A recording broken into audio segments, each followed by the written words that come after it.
right, here we go. Welcome to this edition of the Showcasing College Baseball podcast, powered by College Recruit Prep. I'm your host, Ross Hawley, and I want to thank you for spending some time with us wherever you might be watching or listening from. If this is your first time with us, welcome. Go give us a follow on our Facebook group page at Showcasing College Baseball, or visit us on the World Wide Web at collegerecruitprep.com. Today's episode is brought to you by Armilla Tech, pioneers in sports communication technology. Imagine a world where every play call is crystal clear, secure, and executed with precision. That's the world Armilla Tech has created. Trusted by top coaches across North America, Armilla Tech's innovative electronic play calling system is transforming how football, baseball, and softball games are being played one play at a time. Visit armillatech.com for more information. Now, on to today's episode and guest. C.J. Beatty. That's it. Look him up. Pay attention to him. Follow him. Because this man is going to make an extremely positive impact on your life. I know he has mine. Here's my conversation with the one and only C.J. Beatty, the baseball motivator. All right, guys. C.J. Beatty. C.J. Beatty. My friend, welcome to the Showcasing College Baseball podcast. How the heck are you, man? Man, I'm doing wonderful. Appreciate it, Ross. You know, anytime you get a chance to, get on a platform and talk about the goods, the greats, the this, the that. I mean, I'm honored, man. So thank you so much for the opportunity. Heck yeah. Heck yeah. Hey, I'm going to start this episode of the podcast with this. Sitting here talking to C.J. Beatty. If you don't know who C.J. Beatty is, you're probably living under a stone at this stage of your life. But hey, seriously, CJ, I was like, should I put some of his handles? I'm like, just Google his name. I mean, just do that and you'll find him. So, but I want to start with this story. And guys, this is what I want the audience to understand about this man. Number one, he's extremely humble, and I consider him a friend. And it's only he and I have only been talking for probably a little over a month. But I want to start with this, and I want to say this. About 2 weeks ago, I reached out to CJ. I had a scenario that I thought that he could help a young man with, and kid was down on his luck. Really good kid, down on his luck about the game of baseball. And man, I just wanted to help the kid. And the first guy I think about is C.J. Beatty, the baseball motivator. And guys, I reached out. This was Sunday when I wanted to help this kid, and I reached out to CJ at 3 o'clock on a Tuesday. And by 3:30, CJ has a personal video sent back to me to send to this dude. And I want to tell you how much that meant to that family, how much it meant to me. And whoever's listening to this, just know this is who we're dealing with. This is a guy that truly lives for motivating, truly lives for helping others. And I just want to say thank you for that, and big shout out to Elijah. Okay, CJ. Yeah. I mean, that was E-Money, man. My boy Elijah. He's on his way. He's a special kid, and I'm just so glad that it happened the way that it did, because a lot of times people look at adversity as something that if it happens over and over again, then I must be doing something wrong. But, most great books have a great deal of adversity in it. And I wanted Elijah to understand it's just a part of the process. If you want to be great, that's what you signed up for. It comes with it. So at the end of the day, I told him to continue to fight. And I'm excited to see where this kid goes because of the level of adversity that he's surrounded with. Man, that is awesome, CJ. So I'll tell you what, man, I've followed you for probably, 5, 6, 7 years. And I have watched you grow so much. And backstory, guys, go follow CJ Beatty on Instagram. Go look for the baseball motivator. He's the Motivator brands. This guy does everything, music, books, everything. But I'm curious. There's so many questions I have for you, but what I really want the audience to know for you, I've just watched you grow so much, and I've watched you just day in and day out inspiring people, and it's super motivational, obviously. But I'm curious about CJ Beatty, the man, and I want to know a little bit about your background in the game of baseball and how you got to this point in your life?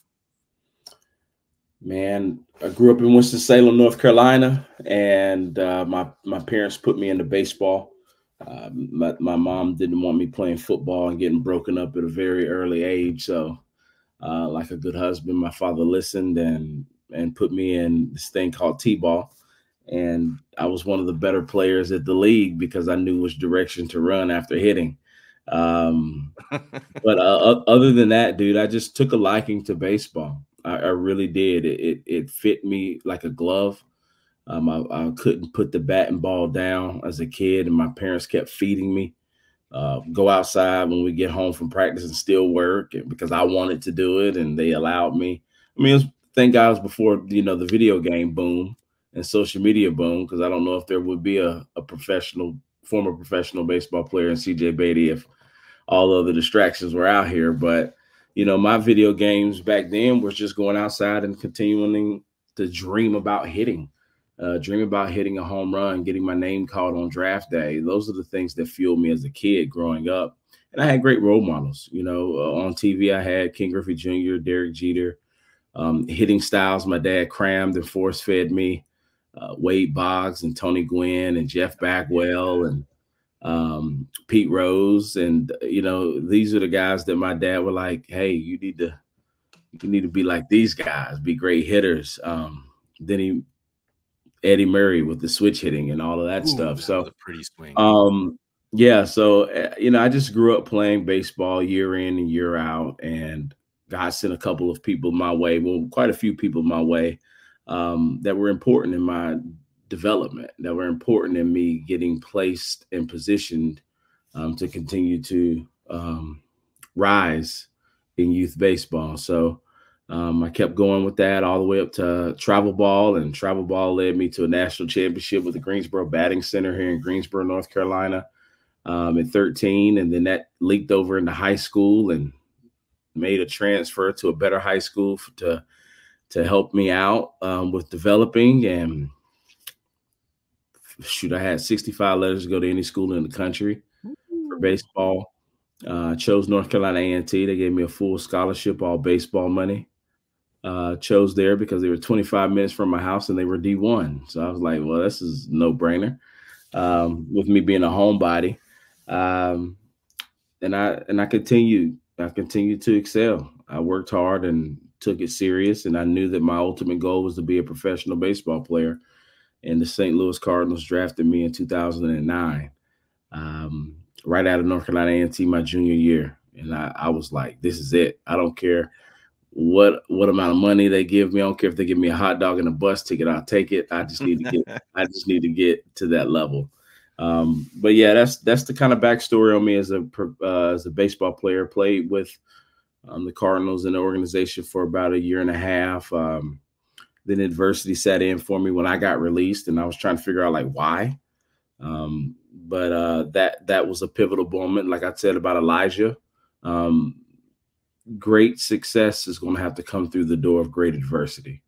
So I understood that. I signed up for it. Like I said, I signed up for it. I said, I want to be great in life.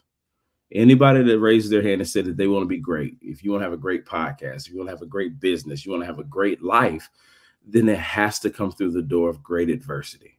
It's coming, not just adversity, great adversity. So when I got released, dude, that was some great adversity. I mean, that's something I did my whole life.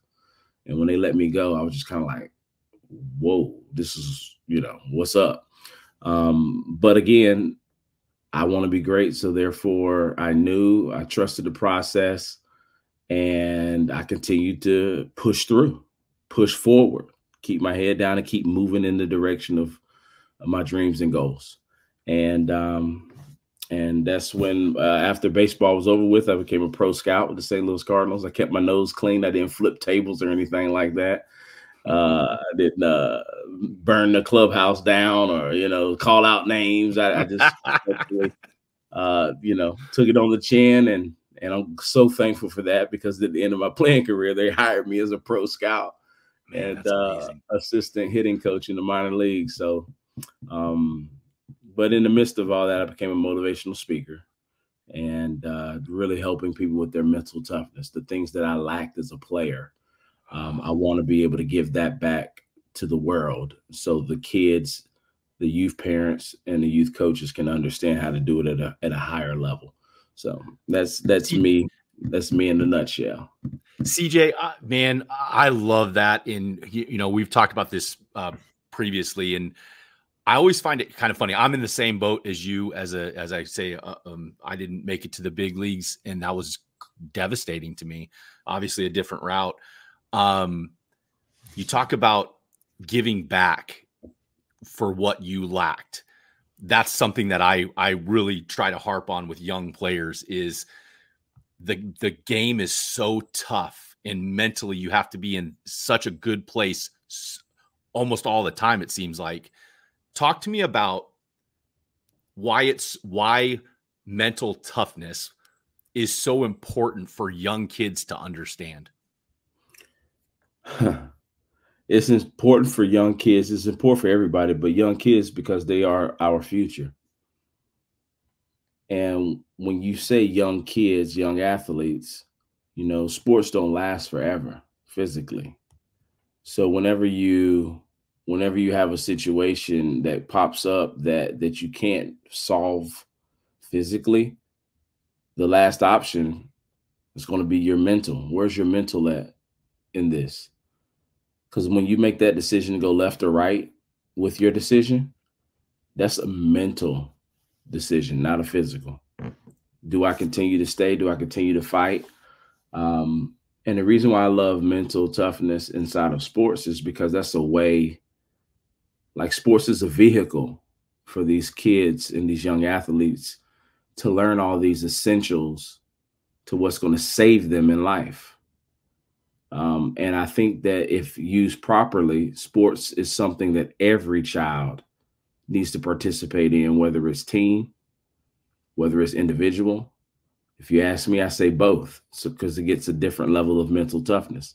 I encourage parents to put them in multiple sports, as they grow up, because each sport brings a different mental capacity. Mm-hmm. And that's great, because it's going to help them figure out who they are without even trying. Just introducing them to a different sport is going to help them identify different movements physically, different movements mentally, different emotions, how to communicate better, how to communicate on another level. So I truly do believe that mental toughness is something that should be started at the early ages of 2.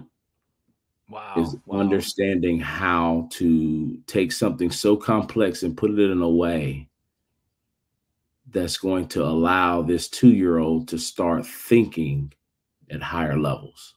And if you're intentional about it, it can be done. Wow. Okay. So here's a question I have for you then, based on that. The CJ Beatty that I'm seeing on my screen, I know this is a podcast, so you're listening, you're watching, but audience, no, we're talking to CJ Beatty here, the baseball motivator, the Motivator brands. Here's my question for you based on that, man. You're sitting here right now, grown man, family. I think a lot of people would say you have a successful life.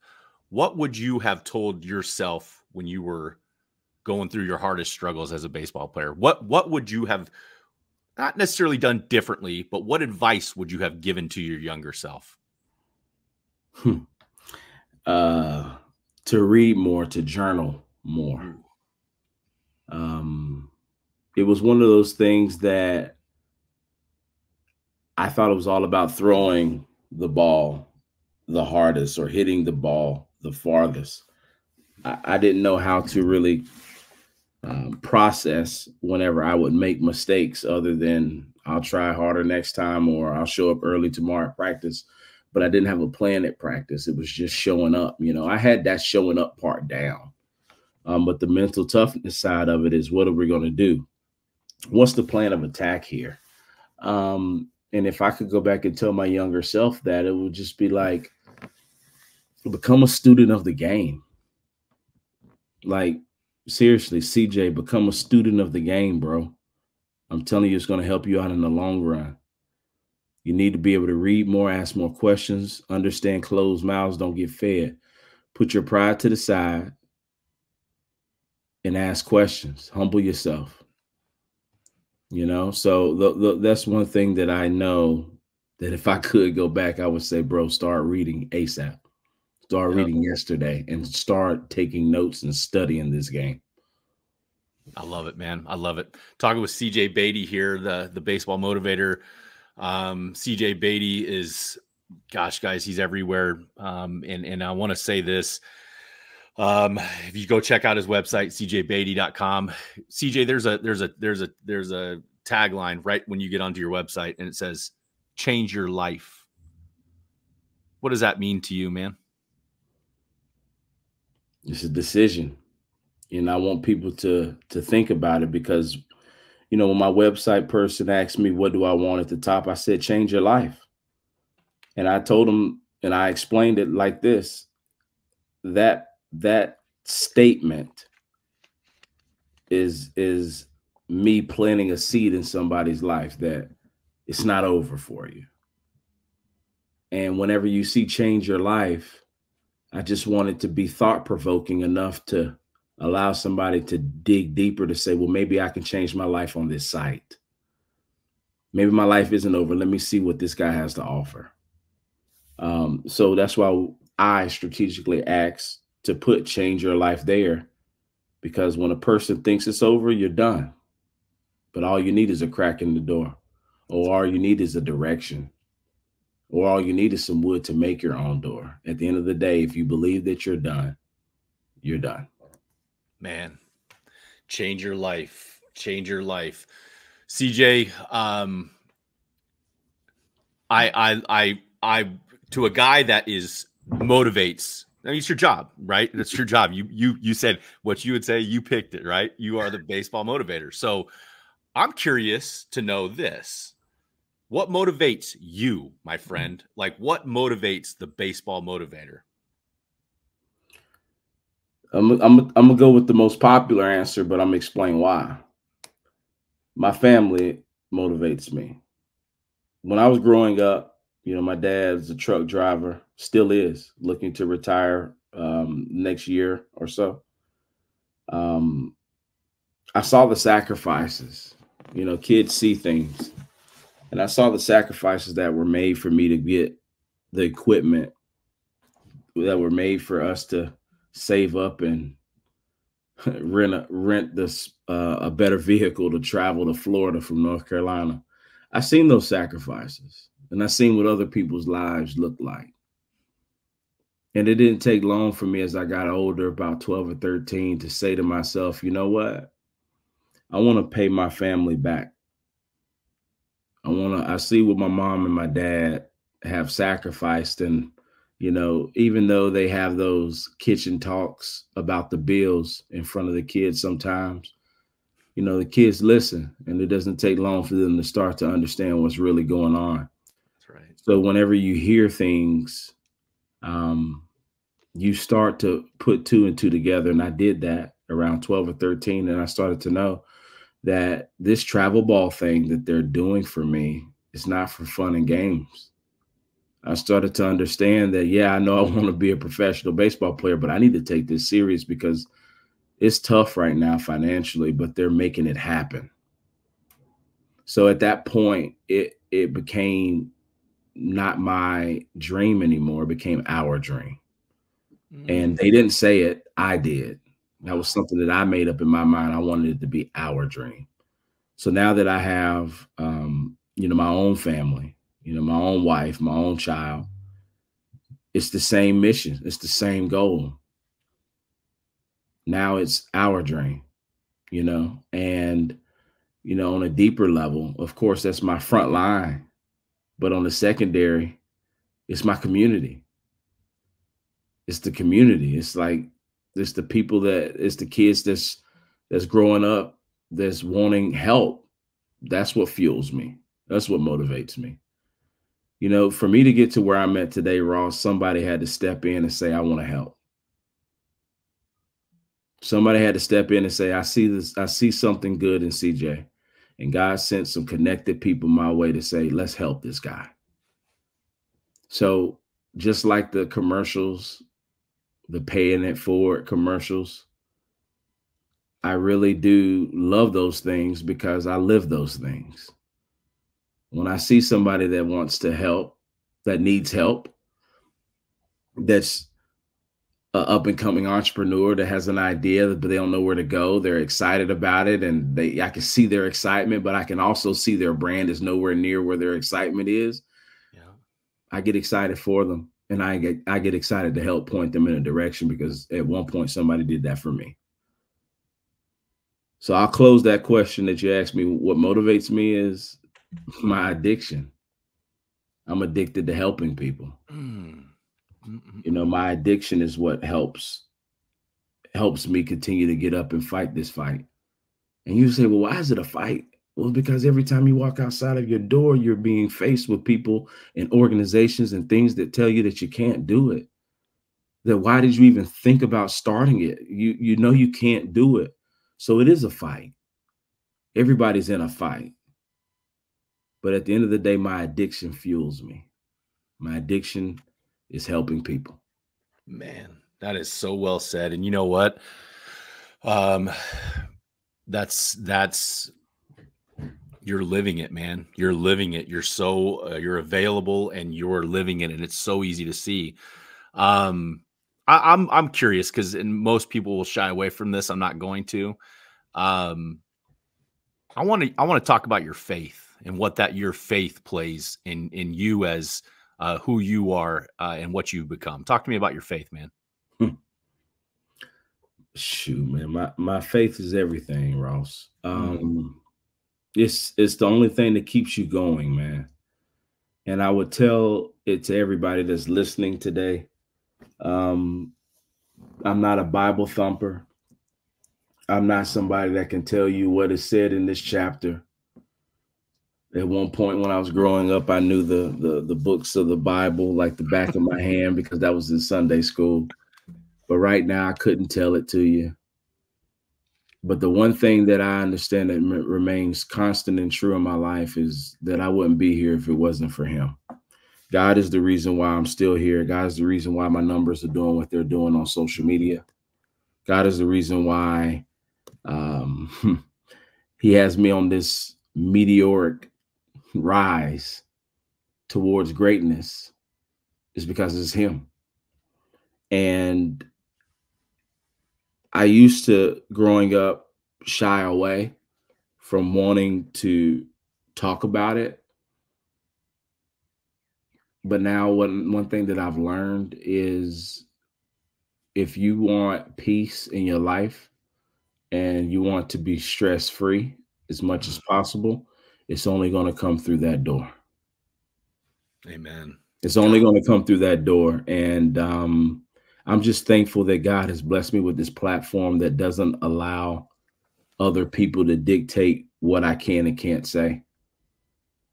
And I'm just thankful for being able to live a life that can be used to show people the light.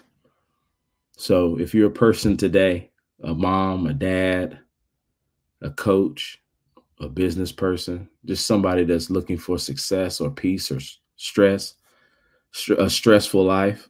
Yes, a more stressful life, man. If you need that, there's only one door that you can go through. Everything else is temporary. That's right. That's right, man.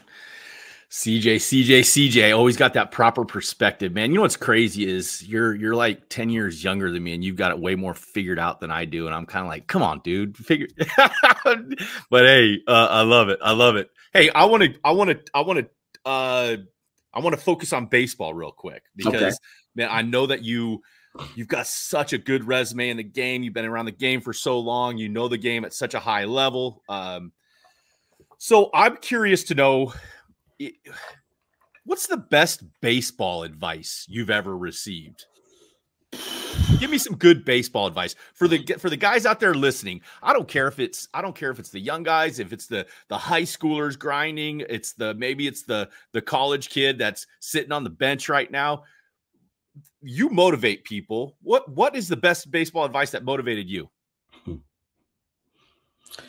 Ooh, that's a loaded question, man. Wow. I would say the first thing that jumped out of my mind, I would say from a coaching perspective, which goes down into playing too, but from a coaching perspective, Willie McGee of the St. Louis Cardinals, he pulled me to the side one day and told me to learn how to chew the meat and spit the fat. Ooh. And I was like, huh? He said, yeah, you got to learn how to chew the meat and spit the fat. And he went on to explain it by saying, I know you want to take over the world in the most positive way, but sometimes the wisest person doesn't say anything at all. You need to learn how to listen to everybody. If somebody wants to give you advice, you listen to everybody. And he says, and I said, well, wait a minute. Everybody, what if they're not qualified? And he says, it doesn't matter. Listen to everybody. Because 90% of what that person may tell you might not work for you or might just be totally crazy. But that 10% could save your life or make you your next million. And when he told me that, it really opened up my perspective to I am relentless when it comes to listening to people share what they have to say. Because you never know what they might tell you, that might teach you, that might introduce you, that might connect you. So I took a lot from that as a coach. And I think players need to understand this, and parents need to understand that model too. Chew the meat, spit the fat, is because too many times we get locked in on, oh, this is my trainer. I only hit with him. Yep. This is my pitching coach. I only pitch with him. Yep. I only train with this speed and agility guy. I don't want to train with nobody else. This is my guy. I think that's the wrong way of looking at things. You can have your main people, but it's no problem to get feedback and advice from other people. And when you can start to open up like that as a player, golly, going back, Ross, saying what I would have done differently, I would have trained with more people. I would have asked more questions.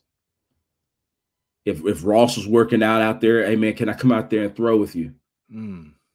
Hey, Ross, how do you, like, I know how I do it, but how do you increase arm speed, arm strength? What do you do?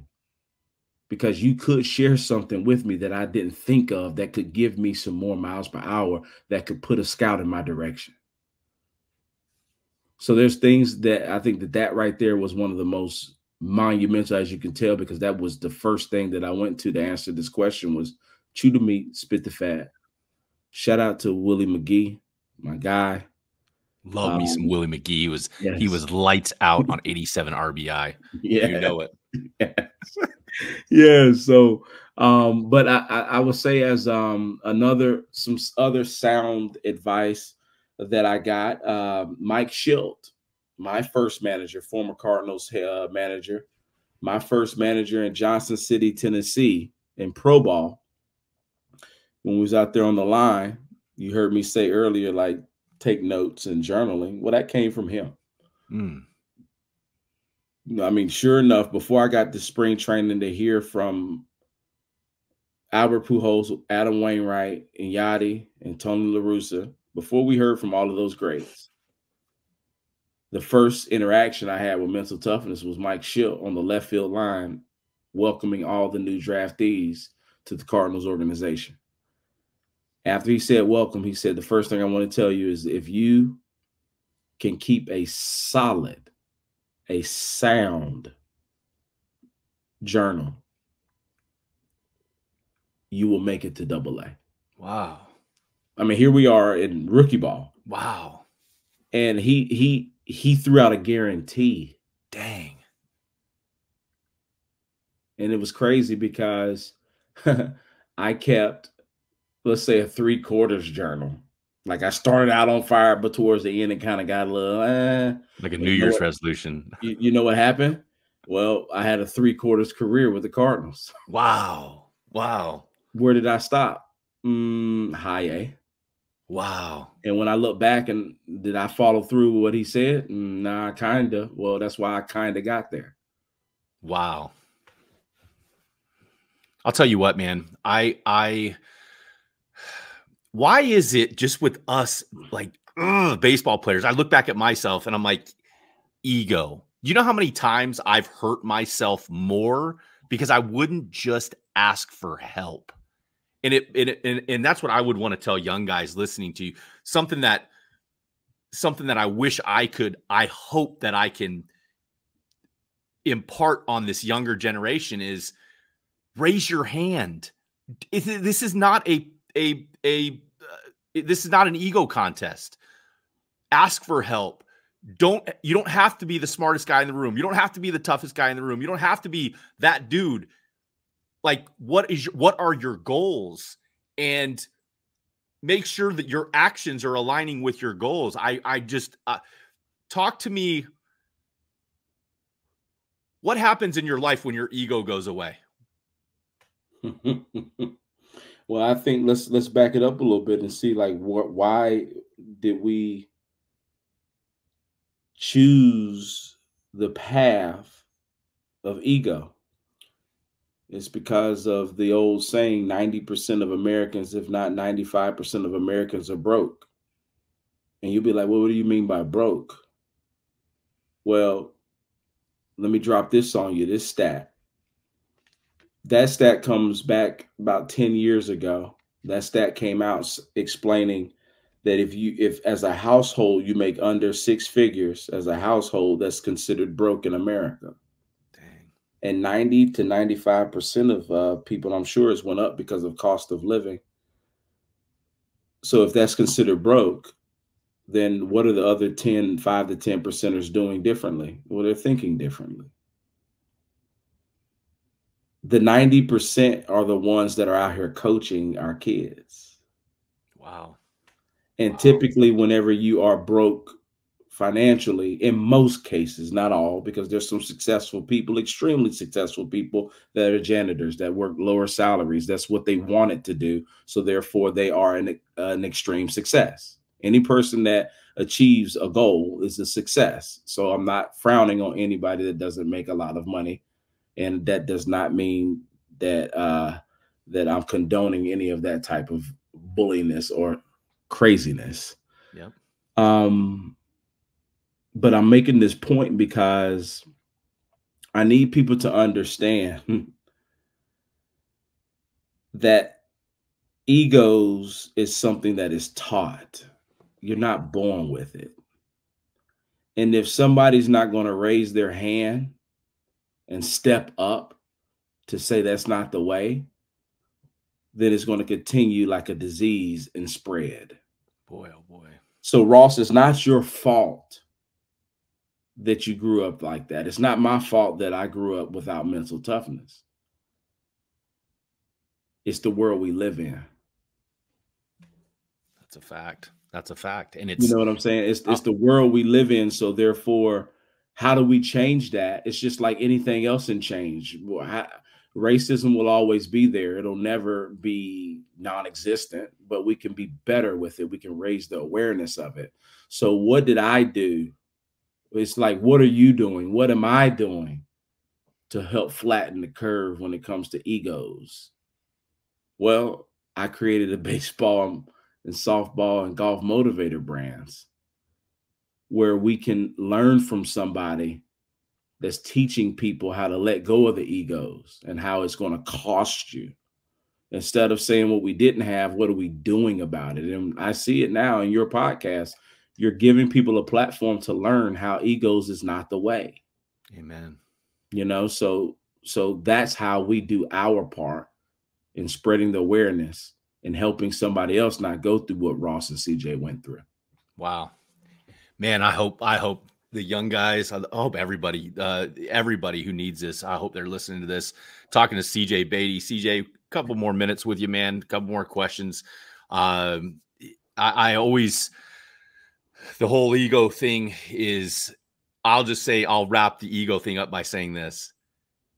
It feels good to live a life without an ego. And I'm not saying I'm perfect, but it feels good to what you said, to have some peace and to live in peace, man. You want to live in peace. Hey, if you want to play in peace, if you're a baseball player listening to this and you want to have a peaceful career, Jake Rogers said it, big leaguer for the Tigers. Be the most liked guy in the room. Take the ego out of it. Just take the ego out of it. I know this. My life is much more peaceful when my ego is non-existent.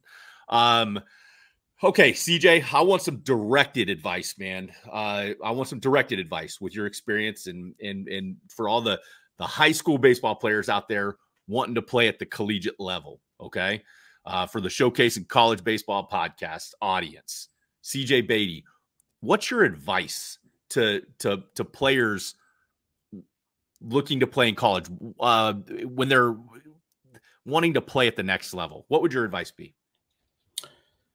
I'm going to just black and white and just keep it straight up facts, cold, hard facts here. If you're wanting to get noticed in the recruiting process, play at the highest level, play at a higher level, then you need to be better than everybody statistically where you're at. I'm just keeping it real with you because there's phases in this. And when I was a pro scout, I had to get people to understand this. Oh man, he's a piece of work, man. This guy right here is a scumbag. He's this, he's that. Well, I tell you what, if the boy throws 90 plus and he's got some intangibles, I'm at least going to give him a look and I might give him a shot. Now, what he does when he gets the shot is on him.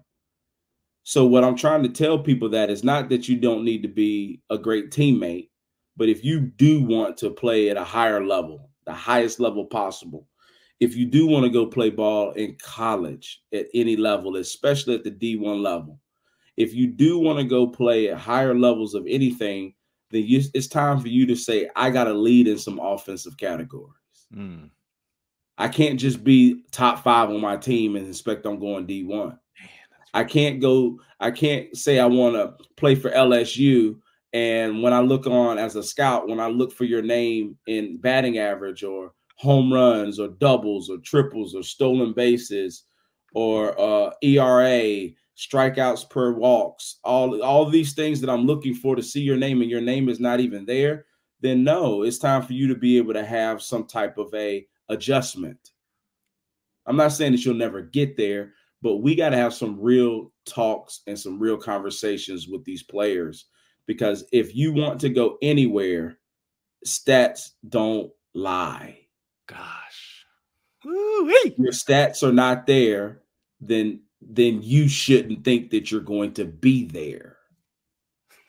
I love it. I love that. And I just think as a former coach, CJ, I think of so many situations, conversations that I would have, and just all off the top of my head, I'm thinking, your son's in the 7 hole in high school. There's nothing wrong with that, but that's not fair for you to have an expectation that your son should be playing at LSU if he's hitting in the 7 hole, 8 hole, getting nothing but fastballs.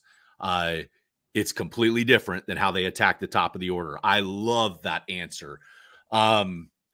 What advice do you have for parents of those recruits? What do they need to hear? I think they need to take their because you naturally have them. You got to take your parent goggles off. You got to take them off. If you can't find them, they're on your face. Take the parent goggles off and go get some unbiased opinions on your child. Don't go to his hitting coach and ask, where do you think? You need to take the video to somebody that doesn't know your son that might be a recruiter, and so they can give you an unbiased opinion about where they think your child should be placed or where they think that your child should enter into the discussion of college ranks. I think that that's the best thing to do. Get some unbiased opinion. Now, listen, one of the things that I am so thankful that I changed up, and I'm going to teach it to my daughter, and I'm going to teach it everywhere I go, is I don't want people to run away from constructive criticism. I don't want people to run away from constructive criticism. I want them to run towards it. If a lot of people keep telling you, hey, man, you're not good. If a lot of different people say you're not good, then most likely you're not good. For example, if a lot of different people say that your breath stinks, you can't just keep walking around not doing something about it. Like at some point, you got to be like, dude, like this guy don't know who I am, and he's telling me my breath stink. It must stink. So you need to go get some unbiased opinions about your child's game and start there. Because when you can start to compile all of these different feedbacks and suggestions and put it all in one place and look at it, I think you're going to have a real clear understanding of where your child should enter the college ranks. Man, CJ, that is brilliant. And it's such beautiful advice. You know what I'm a big advocate of is it's not about where you can't play, but when you go get that unbiased feedback, if we're being honest, I mean, if you're a parent that truly wants to help your kid, you should be asking for that advice, because it's not about where you can't play. It's about where you can play. And the feedback, the constructive criticism, it's meant to be constructive. Just because you don't play baseball at a Division I school doesn't mean your career is over and that you can't have a successful career and that you can't enjoy your time. And we know this post everything, the relationships, the people, the networking, what you do with the rest of your life based on where you went to school. That's what matters. Who cares if it's Division I, Division II, Division III, whatever it is. That's such solid advice to bring in that unbiased, objective opinions. CJ, talking with CJ Beatty here. We're gonna close this up here, CJ. Number one, I want to say thank you. Appreciate you, man, and just keep doing your thing. I love watching you. Motivate me. You motivate more people than you'll ever even know. So that's the first thing. Second thing, I just want to say this. We'll finish up. Give us some final words for our audience today. I would say thank God for your haters. Yeah. Thank God for them. Bless their hearts. At the end of the day, man, you know, keep working hard and keep giving people things to hate on. You know, a lot of people people do not hate on people or things that they don't want or want to be like. I'm not going to sit right here and hate on something that I'm like, man, I don't want to do that. Well, why would I hate on? I'm only going to hate on things that I wish I had. That's right. So if you find yourself being a hater, I just told you about yourself. Stop it. But if you have them, be thankful for them, because that means you're doing something right. Keep pushing for greatness. Thank you, Ross, for this opportunity. And everybody that has listened in, please follow me. We got some amazing things coming out, and please share the information, because by sharing, you're helping me impact more and more people. CJ Beatty, one of the greats. Thank you, my friend. We'll see you soon, okay? Thank you. Again, I want to thank CJ Beatty for taking some time to talk with us today. Go give him a follow on Instagram at CJBeatty44, or just Google him. I promise you will find him. I'm your host, Ross Hawley, and on behalf of Showcasing College Baseball, I want to thank you for listening. Be sure to follow the Showcasing College Baseball group page on Facebook, or visit us at collegerecruitprep.com for more of our podcasts and content. We will see you next time.